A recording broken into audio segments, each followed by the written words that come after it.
भारत ने रशिया से crude oil purchases पहले से काफी ज्यादा बढ़ा दिए हैं। साल 2021 में भारत ने रशिया से कुल 16 million barrels crude oil purchase किया था, मगर यूक्रेन युद्ध शुरू होने के बाद भारत बहुत ही ह्यूज क्वांटिटी में रशियन क्रूड ऑयल परचेज कर रहा है। मीडिया में पब्लिश किए गए आर्टिकल्स में क्लेम किया गया है कि यूक्रेन युद्ध शुरू होने के बाद पिछले 2 महीनों में अभी तक भारत ने रशिया से कुल 40 से 50 million barrels crude oil purchase कर लिया है। लेकिन ये आंकड़ा रशिया से खरीदे गए क्रूड ऑयल की एक्चुअल क्वांटिटी से बेहद कम हो सकता है। ना ही भारतीय सरकार और ना ही भारत की ऑयल रिफाइनरीज आज की डेट में बता रही हैं कि हमने अभी तक रशिया से कितना क्रूड ऑयल परचेज किया है, क्योंकि अगर हम ज्यादा मात्रा में रशियन ऑयल परचेज करते हैं तो भारत के ऊपर प्रेशर उतना ही ज्यादा होगा। और जो रशियन ऑयल परचेज करने की रिपोर्ट्स आई हैं वो वेस्टर्न सोर्सेज से आई हैं। भारत और रशिया किस तरह से आज की डेट में अमेरिका और वेस्ट को चकमा दे रहे हैं और बेहद चालाकी से ट्रेड कर रहे हैं, ये चीज अब सामने आ गई है। डायरेक्ट मेन खबर पर आने से पहले मैं आपकी जानकारी के लिए बता दूं कि दो देशों के बीच किसी भी प्रकार के ट्रेड के लिए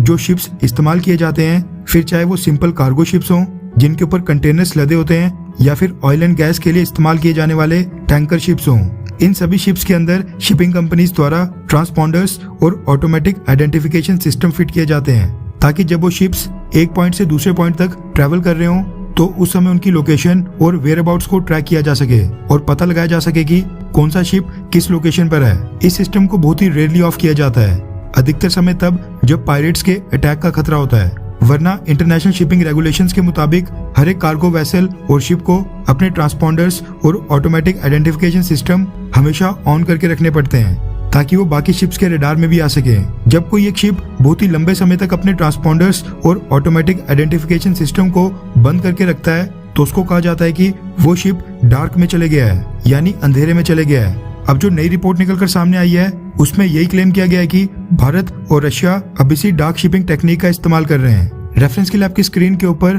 CNBC TV 18 के कुछ हफ्ते पहले का आर्टिकल है, जिसके मुताबिक रशियन ऑयल टैंकर्स अमेरिका के सैंक्शन से बचने के लिए लगातार डार्क जा रहे हैं। रिपोर्ट्स के मुताबिक ऑयल टैंकर्स कंपनी को डर है कि अगर वो रशियन क्रूड ऑयल को ट्रांसपोर्ट करती हैं तो फिर उनके ऊपर प्रतिबंध आ सकते हैं, या फिर वो रशिया का साथ देते या फिर रशिया की मदद करते दिखाई दे सकती हैं, जिससे उनको फ्यूचर में बिजनेस लॉस हो सकता है। इसके अलावा जो देश रशिया से डिस्काउंटेड प्राइस के ऊपर क्रूड ऑयल परचेज करना चाहते हैं वो ये नहीं चाहते हैं कि वो कितनी मात्रा में रशियन क्रूड ऑयल परचेज कर रहे हैं ये बात सामने आए, वरना अमेरिका और बाकी वेस्टर्न देश प्रेशर डालना शुरू कर देंगे, जबकि रशिया को तो बस अपने क्रूड ऑयल की सेल से मतलब है। यानी इस डार्क शिपिंग टेक्निक से ना ही रशिया को दिक्कत है, ना ही शिपिंग कंपनीज को, और ना ही रशिया से क्रूड ऑयल परचेज करने वाले देश को। सबके लिए ये विन विन सिचुएशन है, जिसके चलते डार्क शिपिंग एक्टिविटीज यूक्रेन युद्ध शुरू होने के बाद 7 गुना ज्यादा बढ़ गई हैं। रिपोर्ट में क्लेम किया गया है कि इसी डार्क शिपिंग टेक्निक का इस्तेमाल करके आज की डेट में रशिया भारत और चाइना को सबसे ज्यादा क्रूड ऑयल बेच रहा है।